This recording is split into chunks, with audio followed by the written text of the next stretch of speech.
Salut, j'espère que vous allez bien. Je suis ravie aujourd'hui de vous retrouver pour une toute nouvelle vidéo et aujourd'hui je vous retrouve pour une vidéo si tu as aimé, tu aimeras, c'est-à-dire je vais vous présenter toujours un livre que si vous l'avez aimé, et ben je vais vous présenter un autre livre qui est à peu près dans le même genre, c'est-à-dire si tu as aimé tel livre, tu aimeras forcément tel livre. Alors je vais vous parler de romans mais également de manga, sachant que si je vous dis, je vais vous dire une bêtise, si je vous dis si tu as aimé Harry Potter, tu aimeras machin, mais si vous n'avez pas lu le premier mais vous avez lu le deuxième, ça s'inverse aussi. Bien évidemment. En tout cas, aujourd'hui je vais vous présenter 4 romans, enfin au total du coup 8, et un manga, donc 2 mangas. Mais le manga s'associe avec un roman. Nous allons donc tout de suite commencer avec ce manga. Il s'agit de si tu as aimé ou si vous avez aimé Lonely World, vous aimerez forcément Créatures d'Apocalypse. Alors là, je n'ai pas les livres en ma possession avec moi, ils sont déjà dans les cartons. Mais en tout cas, il faut savoir que Lonely World, c'est un manga un petit peu post-apocalyptique avec une vision futuriste, mais très douce, un petit peu où l'on y suit un robot, enfin un golem. On y suit une petite fille, Chi, qui se retrouve 400 ans après l'extinction des humains dans un monde peuplé de golems et uniquement de golems, où elle se trouve un petit peu traquée, sauf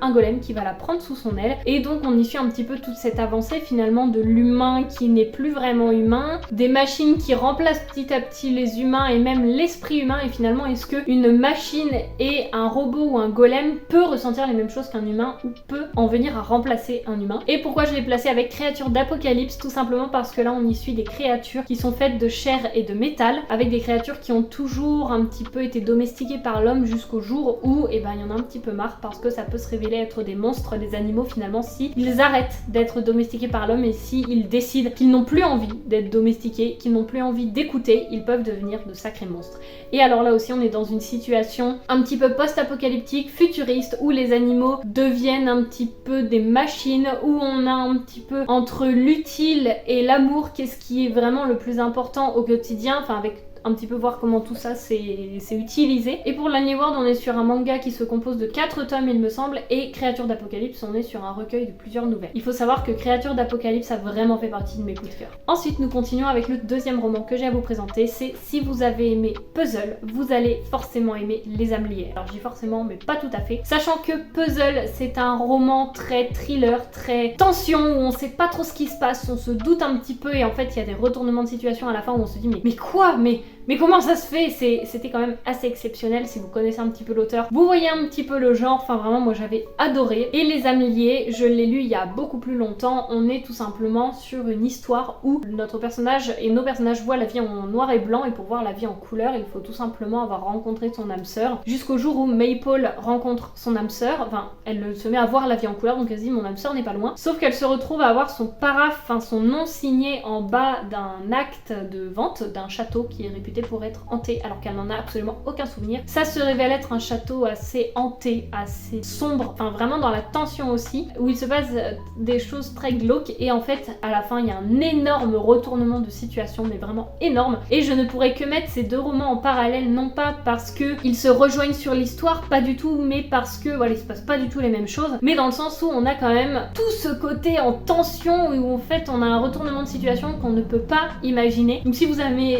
avez aimé l'un de par sa construction de l'histoire, vous allez forcément apprécier l'autre parce que ça nous éclate le cerveau, réellement, ça nous amène à réfléchir, et en même temps, après peut-être que si on s'y penche, on arrive peut-être à trouver la solution. Moi perso, j'ai pas du tout réussi, vraiment. On va partir maintenant sur du contemporain très, je vais dire poignant, puisque je vais vous parler de si vous avez aimé Tout le bleu du ciel, vous allez forcément, mais forcément aimer 7 jours pour vivre. Déjà, je pense que si vous connaissez Tout le bleu du ciel, qui est quand même un roman assez connu de Melissa d'Acosta, où l'on y suit un homme qui se trouve avoir un Alzheimer précoce et donc plus très longtemps à vivre, il décide de mettre une annonce sur un site où il y a plein de petites annonces pour trouver un compagnon ou une compagnonne de voyage pour faire un dernier road trip avec lui. Donc très poignant, où on se demande si le personnage va mourir à la fin ou pas. Et à côté de ça, un autre livre, donc 7 jours pour vivre, qui est un petit peu un homme qui se rend compte qu'il a une maladie et qu'il lui reste très peu de temps pour vivre. Il ne sait pas exactement combien, jusqu'au jour où en fait il rencontre une petite mamie qu'il percute sans le faire exprès dans la rue, où voilà, il la bouscule, et elle lui dit est-ce que vous voulez un bout de tarte aux pommes, ou est-ce que vous voulez un café, quelque chose comme ça. Et il se dit mais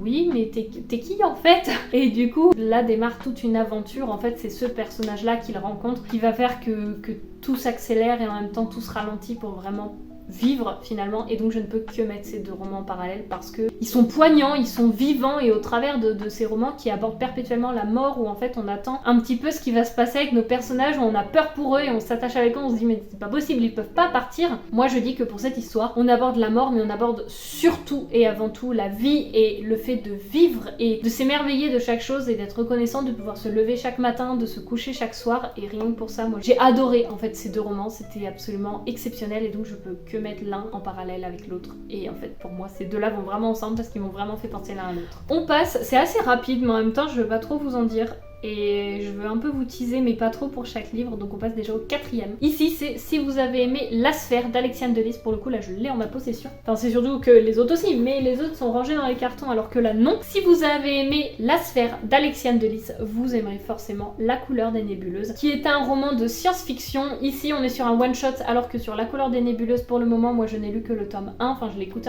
avec sa version audio. J'ai pas écouté pour le moment la suite, mais le tome 1 m'a vraiment fait penser à La Sphère, où vraiment on part dans un vaisseau, on ne sait pas où, on ne sait pas ce qui se passe, et à la fin, là, dans l'autre moins, mais ici il y a un retournement de situation assez important. Dans l'autre moins, mais tout l'univers qui est construit, moi il m'a vraiment fait penser à celui-ci. Je vous avoue que ça fait très longtemps que je l'ai lu, en fait je l'ai lu à sa sortie, mais c'est le premier roman je crois de science-fiction que j'ai lu et j'avais adoré. Et quand j'ai lu La Couleur des Nébuleuses, ça m'y avait vraiment fait penser dans le sens où on n'est pas sur un roman avec une construction hyper complexe et difficile à suivre, mais j'ai trouvé que l'univers se rapprochait vraiment. Donc si vous avez pu lire l'un ou l'autre, ou si l'un ou l'autre a pu vous intéresser, sachez que l'autre du coup est aussi possible dans le même thème, dans le même univers, et que moi voilà. Quand j'ai lu La Couleur des Nébuleuses, j'ai vraiment pensé à celui-ci en me disant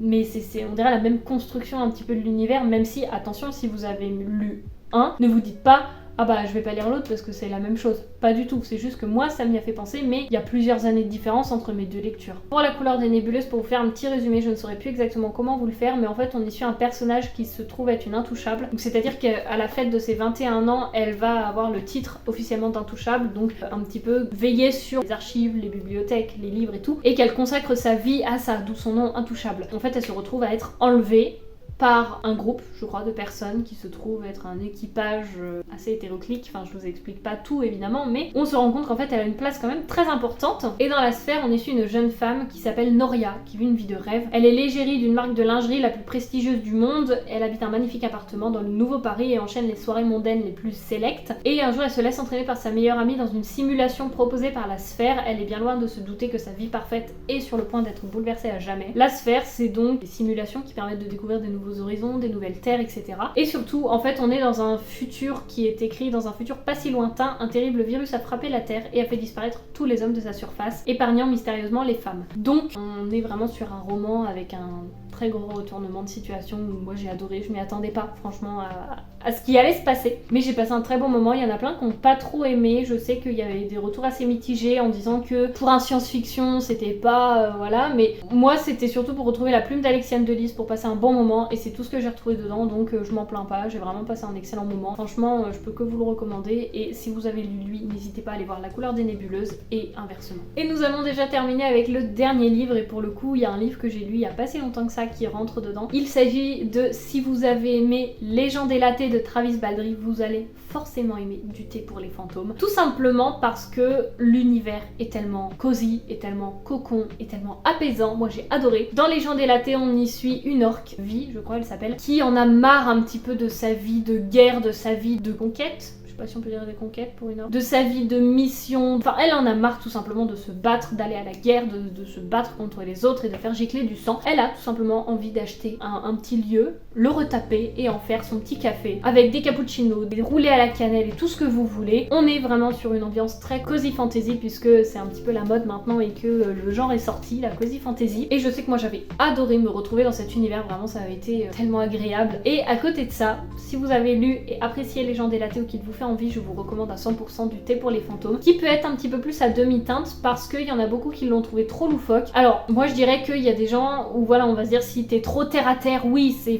faut partir, faut pouvoir lâcher prise avec le réel, parce qu'on est sur une histoire avec une sœur qui est passeuse de fantômes, la deuxième sœur qui est une sorcière, tout simplement avec une mère disparue, et en fait elles vont mener un petit peu une enquête. Je vous dis pas si c'est disparu qu'elle la recherche ou disparue, ou elle recherche son âme, son fantôme, parce qu'il y a plein de choses qui s'y passent. Et en même temps, avec tout ce truc autour du thé et du salon de thé, qui justement me fait penser que en fait il faut bien choisir sa première théière pour la domestiquer, pour qu'elle puisse après, quand on prépare du thé avec, qu'elle fasse pas exprès de le rater en disant bon bah voilà, en étant un peu rebelle, voilà, faut que la théière soit bien domestiquée pour qu'elle écoute. Et en même temps, pour que la théière mère soit bien domestiquée, c'est très important parce que toutes les théières après qu'on va acheter, c'est la théière mère qui va les éduquer un petit peu et qui va les domestiquer. Donc tout ce concept aussi autour de ça que j'ai trouvé très intéressant. Et je peux également dire, alors là c'est moins Légende et la thé, mais je dirais que si vous avez lu et apprécié du thé pour les fantômes, vous ne pourrez qu'apprécier Sous la porte qui chuchote, qui est tout simplement un salon de thé où tout simplement on y accueille des vivants mais surtout des morts de passage pour prendre une petite tasse de thé, pour parler une dernière fois de ce qui va pas et surtout pour poser ses bagages qui sont trop lourds pour aller vers l'au-delà. Et alors là je vous dirais que je pense que vous avez entendu parler de Sous la porte qui chuchote, de toute façon je pense que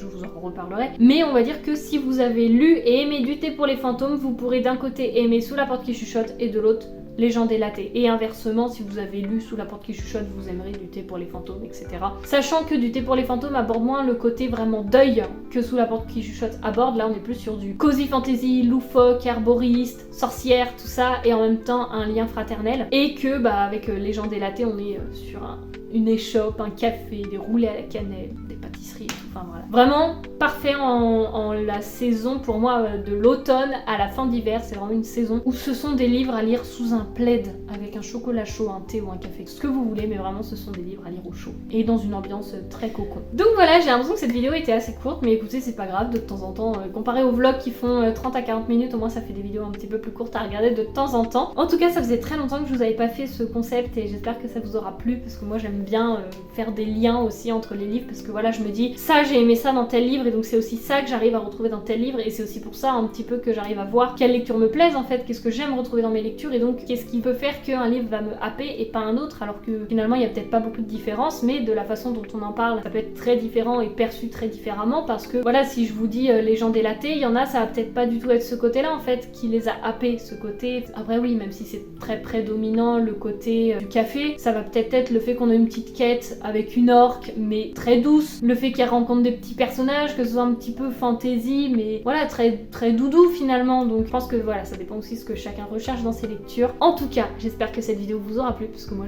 ça me fait très plaisir de filmer une vidéo comme ça faisait un petit moment. J'espère que vous aurez passé un agréable moment en ma compagnie, que cette vidéo vous aura plu et que certains de ces livres auront pu vous intéresser. En tout cas, moi comme d'habitude, je vous dis à la semaine prochaine pour la nouvelle vidéo et d'ici là, je vous souhaite de faire de très belles lectures. Salut!